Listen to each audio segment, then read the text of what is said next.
So ayan guys, galing tayo dun sa may Fira Beach Club na restaurant. Yung tayo kumain kagabi. So ngayon nandito na tayo. Kung naalala nyo yung video natin kahapon, high tide, ang tubig halos nandiyan.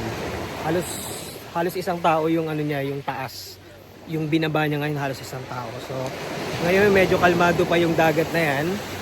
No, sabi nila, pero malakas yung alon, maganda kasi nasa La Union area pa rin tayo. So tara, samahan nyo akong maglakad. So ayan.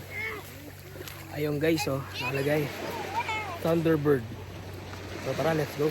Tingnan naman natin yung tubig kung gaano ka kalinaw. Very similar lang siya sa tubig sa Canyon Cove sa may Batangas. And white sand, pero very rocky.